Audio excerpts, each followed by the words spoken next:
हमारे देश में बहुत पहले एक शायद बाल विवाह होता था, उसके खिलाफ किसी हिंदू ही साधु संत खड़ा हुआ और उसने राजाराम मोहन राय उसके खिलाफ खड़े हुए, उन्होंने तो नहीं पूछा।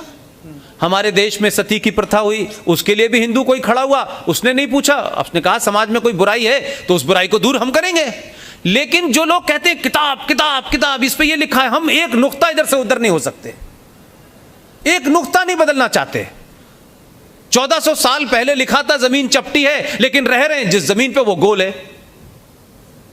ये पहाड़ पेपर वेट है कि उड़ ना जाए, तो अब इसका तो कोई तर्क नहीं है भाई साहब कि जिसे आपने चपटी लिख दिया है लेकिन इत्तेफाक से रह रहे हो गोल पे। अब अगर पूछो कि साइंस के हिसाब से क्या है तो कहते हैं गोल है। अल्लाह ने क्या बताइए कि चपटी है, तो या तो अल्लाह को मानो या साइंस को मानो। तो एक जगह अल्लाह को मानेंगे, एक जगह साइंस को नहीं मानेंगे, ये कैसे हो सकता है? तो हम जितना भी कुरान के अंदर है उसमें बहुत सारी बातें बड़ी अच्छी लिखी हुई हैं। जैसे क्या लिखा हुआ है उसमें, ये सिर्फ भारत में ये मुनाफिकत और मक्कारी और कहीं नहीं है, क्योंकि आपने होने दी। आपके बौने नेताओं को यह शौक पैदा हो गया था कि सत्ता पे बैठने के लिए मैं कुछ भी कहूंगा, इसलिए उन्होंने क्या कहा कि by birth by accident I am a Hindu, by culture I am a Muslim, but as a life I am an English man. वो जो इंग्लिश मैन थे उनकी दिल्ली में जब गिरफ्तारी करी जाती थी कस्टडी में, तो अंग्रेज उनसे पूछता था कि आपको नाश्ते में क्या लेना है, कौन सा अखबार पढ़ेंगे। और उनके पास इतना फुर्सत का समय था कि सुबह भी बेटी को खत लिखते थे, शाम में भी खत लिखते थे।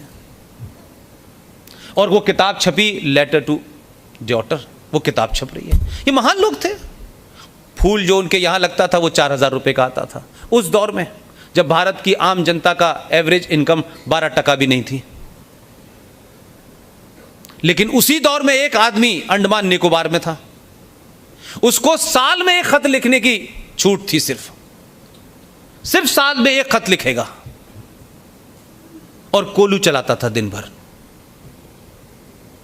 तो ऐसे कैसे हो सकता है कि एक कलेक्टर ने 1985 में यकायक उसको ख्याल आया कि मुझे इंडियन नेशनल कांग्रेस बनानी है, और उस कलेक्टर का नाम था A.O. ह्यूम।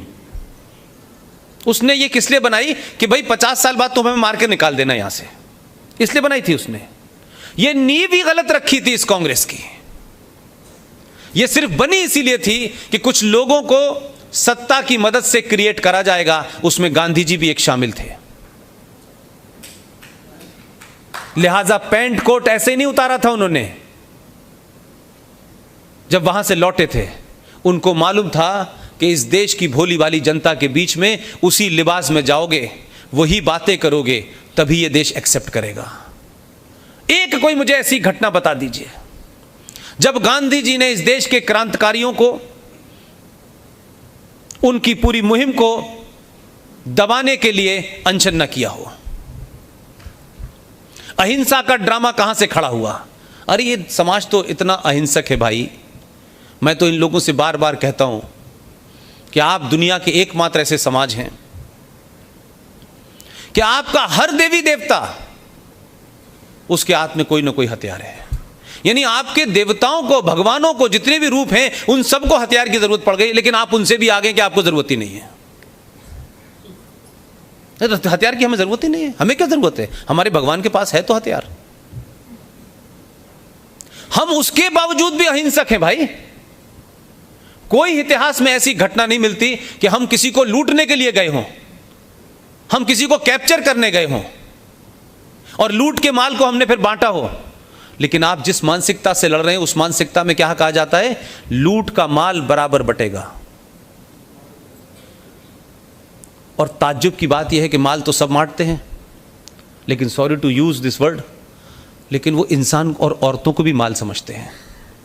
उनके यहां औरतें जो उस जंग में पकड़ी जाती हैं उनको भी बराबर बांटा जाता है।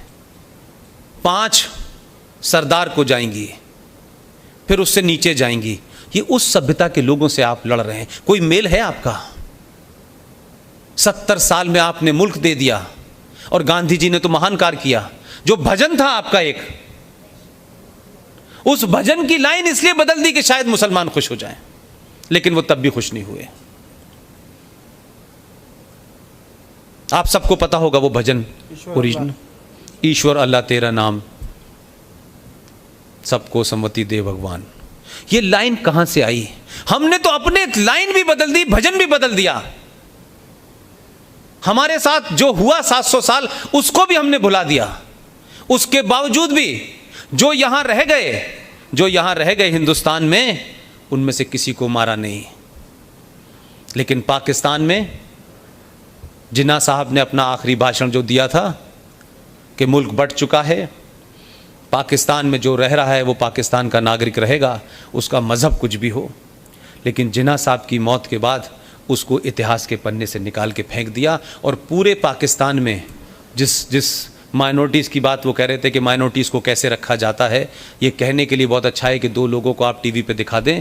पूरे पाकिस्तान में विभाजन के वक्त जितना हिंदू था घट करके 1.2% रह गया है। लेकिन हमें देखिए, हमने 500 साल के बाद, 700 साल की गुलामी के बाद भी हमने इस गलतफहमी से बाहर नहीं आए। देश बांटा कि शायद ये संकट खत्म हो जाएगा और अब ये चुप हो जाएंगे। लेकिन 70 साल में आपके नेशनल टेलीविज़न पे लोग आकर के कहते हैं कि पहले तो 7 करोड़ थे तब हमने पाकिस्तान ले लिया था, अब तो हम 35 करोड़ हैं। वो आपको टर्म डिक्टेट कर रहे हैं। 70 साल में आप फिर दोबारा वहीं पहुंच गए और वो आपको चाहते हैं कि ऐसे हालात कर दें कि आप फिर कोई नया कंप्रोमाइज कर लें। लेकिन मैं चाहता हूं इस बार कंप्रोमाइज नहीं होगा। क्या बात है? कोई कंप्रोमाइज नहीं होगा। कोई कितना बड़ा भी ताकतवर लीडर पैदा हो जाए हिंदुस्तान में, हिंदुस्तान के बारे में फैसला लेने से पहले आप सबसे पूछना पड़ेगा। बगैर आपकी सहमति के ये मुल्क न किसी को दिया जाएगा, न इसके टुकड़े होंगे।